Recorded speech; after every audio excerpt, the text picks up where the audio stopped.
Alright, so we got one of each cut here. We got the Alibaba red seeded watermelon there. Nice pretty color on that one.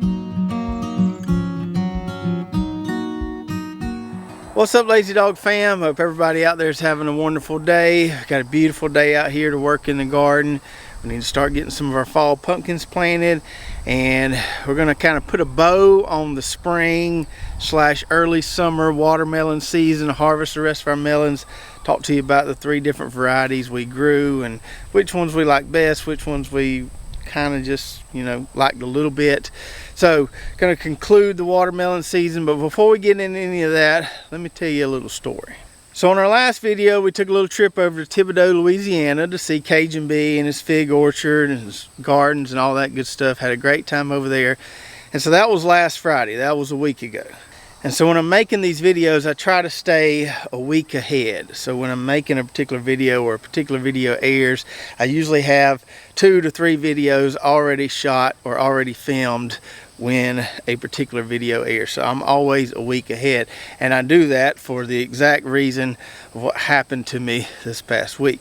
So after we shot that video with Cajun Bee, we went and ate lunch in the little town of Thibodaux, came back, met one of his neighbors for a little bit, then I jumped back in the rental car, drove back to New Orleans to the hotel where Brooklyn was at.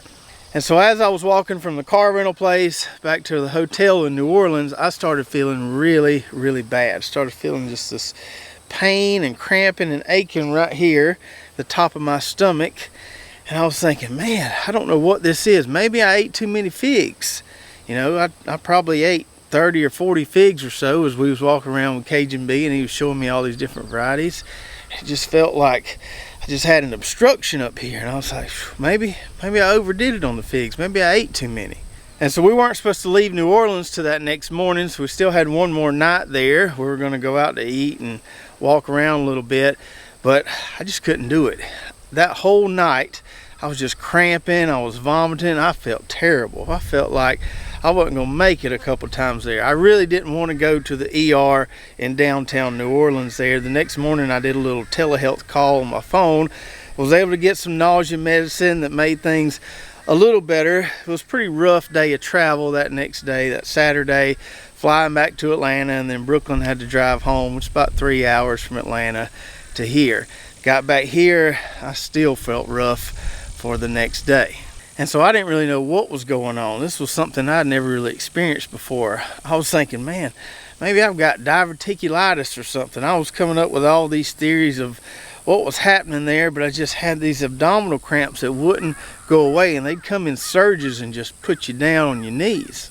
So I was talking to Brooklyn this past Sunday, and I was like, maybe we need to go see a doctor. This doesn't seem like it's going away anytime soon, and I think I'm going to need some type of scan of sorts. And the way our insurance works, if you go to the ER and get a scan there, it's all bunched into the ER copay. But if you go like to a separate doctor's appointment and get a scan, it can cost several $1,000s. So you want to try to do it through the ER, although obviously nobody wants to go to the ER. So we went to the ER Sunday, went in there, was getting checked on, and of course one of the first things they do is give you a COVID test. So they did a COVID test, and what do you know, comes back positive. Turns out that was the problem.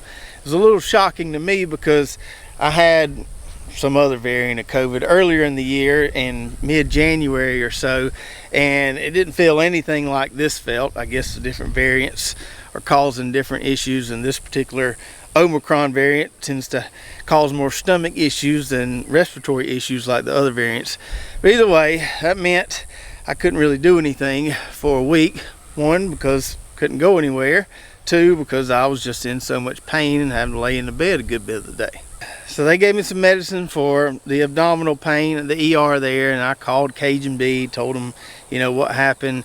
Told them I'm sorry if y'all get it. I had no idea that anything was going on until I got back to New Orleans from visiting them. Now, like I said earlier, today is a week since we visited Cajun Bee's house. I'm feeling a lot better today. Still not 100%, but feeling good enough to get out here and work in the garden.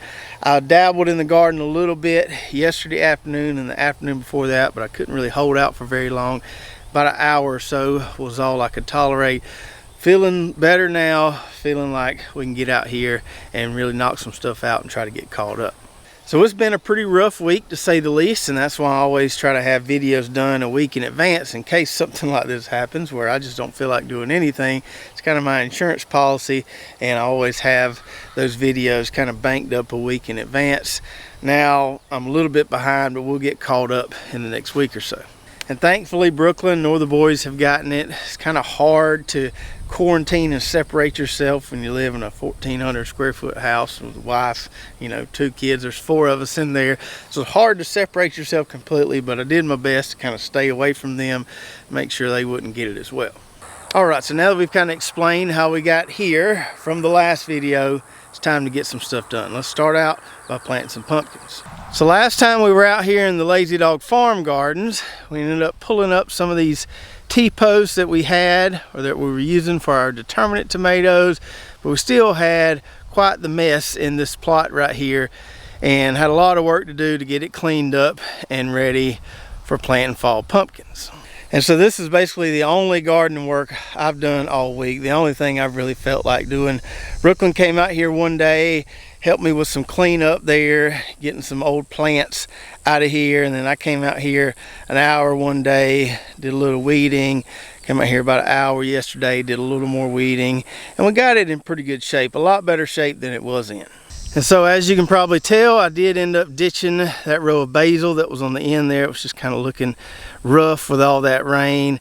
Mowed it down, and we'll just plant some more basil somewhere else. I'll start some more in the greenhouse pretty soon. So we're gonna leave that row of peppers there.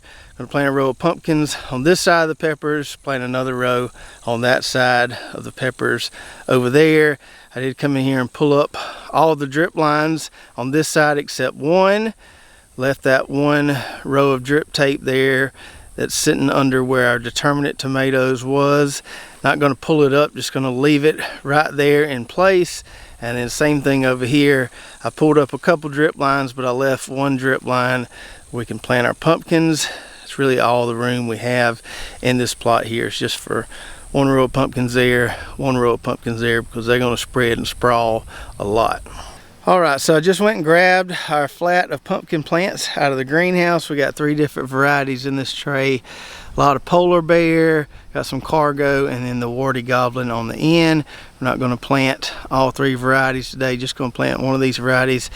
But these things grew out really, really fast in about 3.5 weeks. They're looking really good. If we take a look at that plug right there, we can see it is indeed ready to go in the ground. So we'll get some of these in the ground today, and I got to get the rest of them in the ground pretty soon. So for this plot that we've got cleaned up, we're going to do a row of warty goblin over there, and then another row of warty goblin over here. I didn't pull up that tape. I guess I could have pulled it up and reburied it, but I think it'd be fine just leaving it there with those determinate tomato stumps in the ground. Now, I turned on the water earlier, hoping maybe some water spots will pop up, but I don't know if they will or not in the time we have out here to do this. What I can do is I can tell where those determinate tomato stumps are, and I know those were planted on a 2-foot space, and that's what we want to do on these pumpkins. So as long as I just go between those tomato stumps, that should give me the spacing I need. And since we're not pulling up that tape and reburying it, we can't really amend the entire furrow like we normally do. So I'm going to do like we did with those watermelons a few weeks ago. I've got me a little bucket here of Nature Safe 10-8, and I'm just going to put a handful or so in the hole when I put a transplant in. Alright, so our plot is ready, our plants are ready, we've got our fertilizer. Let's get these puppies in the ground. We were floating down the river in your red canoe. You were laughing at my stories, all back from my youth. Alright.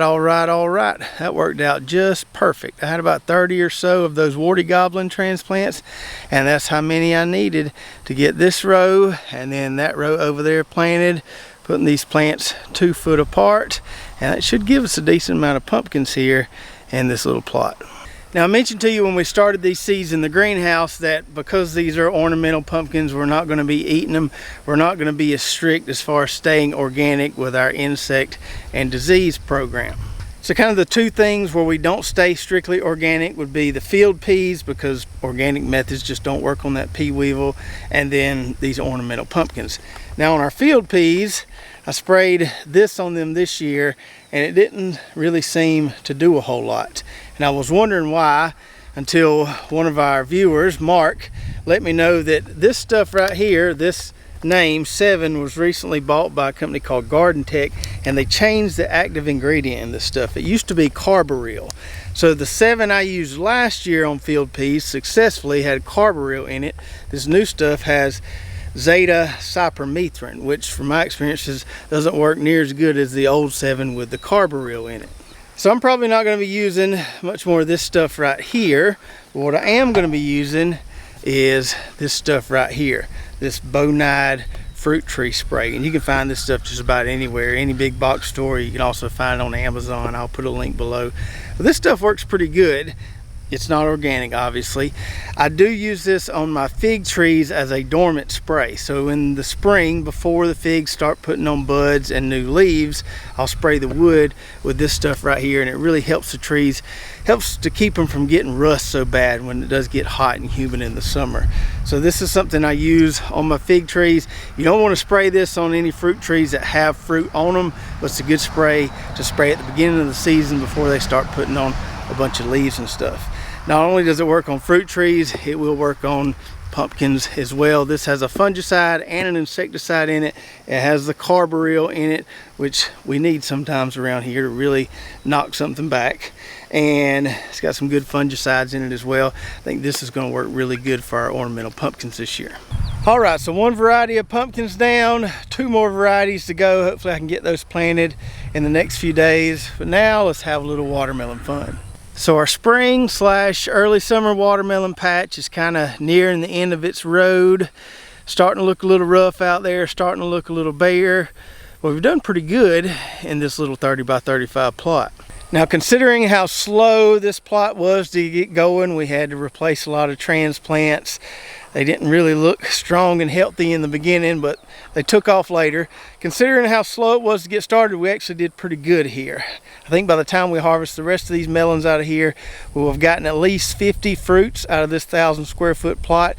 Now, I don't know what the average fruit per 1,000 square foot should be on watermelons, but you know, for my standards, 50 or so watermelons out of a little plot like this is pretty good. So before we kind of do a taste test with these 3 different varieties, we need to get in here and harvest the rest of these.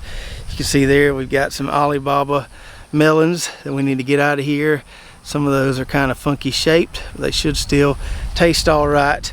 Got 1 or 2, maybe 3 of the tender sweet orange watermelons like you see right there. Need to get those out of here, and do have a few more seedless watermelons, a few stragglers out here. There's some small ones over there, pretty nice looking one right there. So let's harvest what we got left out here. I'll put them all in the buggy, then we'll cut 1 of each and kind of compare them. You were lovely, yeah, you were fun. There was no one else I wanted to see. There was nothing else I wanted to do. There was nowhere else I wanted to be than floating down that stream with you.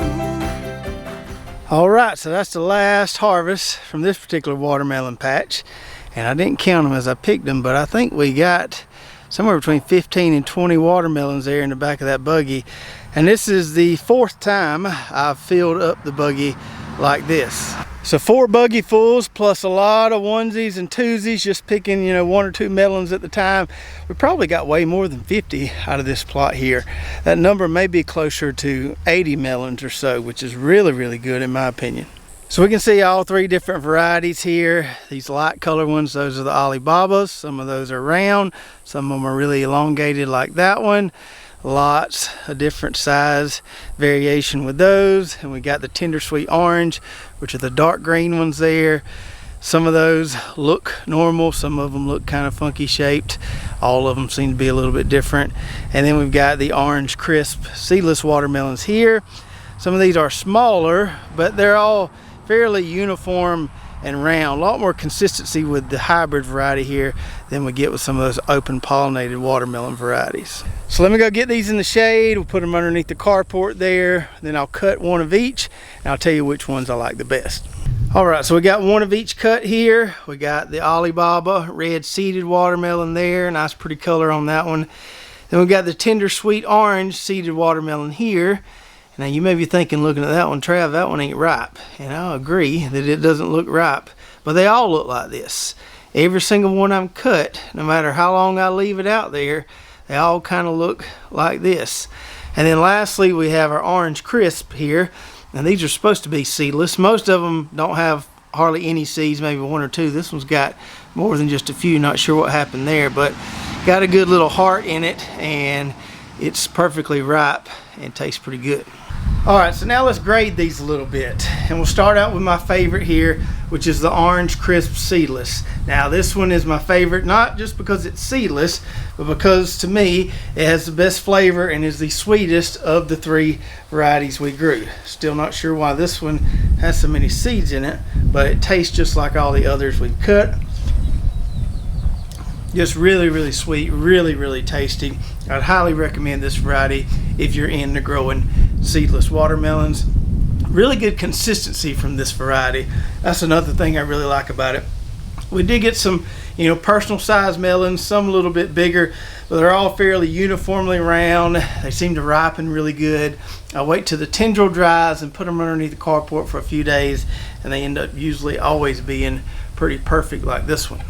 And then we've got our Alibaba here, which was highly recommended by several of our viewers. And this is a pretty good watermelon here. Got really good texture. It's nice and sweet. Nothing wrong with it. I'd recommend this one. Anybody who wanted to grow seeded watermelon. A good variety. It's just not quite as good as that orange crisp is. Just not quite as sweet as that one is. But not one I would turn down at all.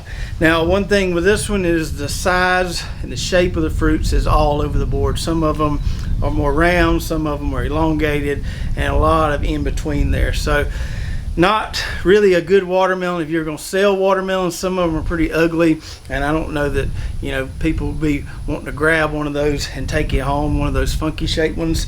But once you open them up, they look pretty good and they taste pretty good. And then at the bottom of the list for the three varieties we grew this year would be this tender sweet orange here.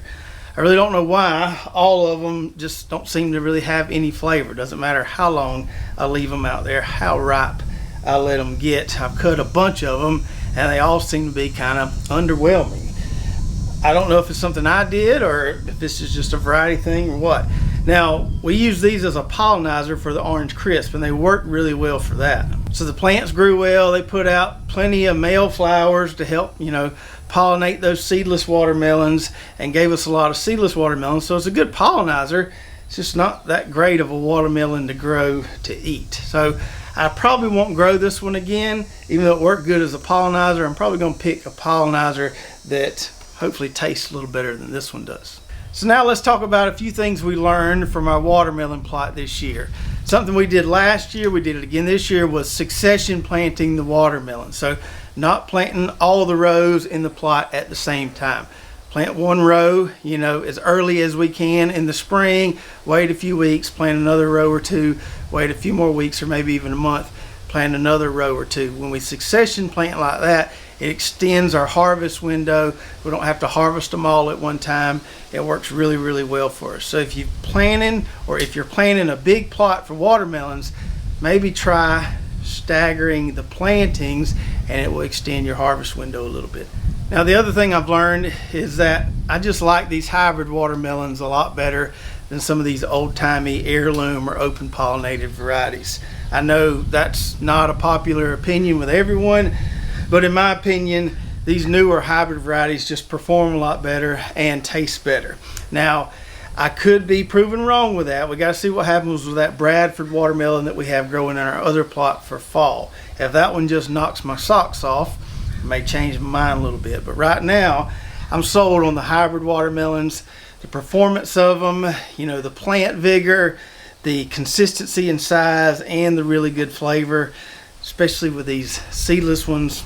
Can't go wrong with those in my opinion. Now, unless that Bradford watermelon just completely blows my mind and changes my mind, my current stance is that these hybrid improved varieties, although the seeds are a good bit more expensive, they're worth every penny because these things were bred to perform. Now, if you grew any watermelons this year, let me know in the comments below, especially if you did some trials comparing different varieties. Let me know what were the winners, what were the stinkers, and if you had some that were kind of in the middle, like the Alibaba was for us. And also let me know what you kind of think about my hybrid philosophy here. You agree with me that the hybrid seeds are worth the extra investment because you're going to get the nice performance and consistency from those varieties? Or are you one of those who just likes to grow open pollinated stuff, not going to mess with the hybrids at all, not going to spend the extra money on those expensive seeds? If you're watching on YouTube, make sure to check out our affiliate links below. A lot of great companies that we use in our gardens here at Lazy Dog Farm. Even got some coupon codes for some of those companies so you can take advantage of those discounts. Please do go check out our website, lazydogfarm.com, where we've got recipes, recommended products, hats, shirts, all kind of good stuff over there. If you did enjoy this video, make sure to subscribe, hit that notification button, like, and share, and we'll see you next time right here at Lazy Dog Farm. Oh, farewell. By the beauty of your life,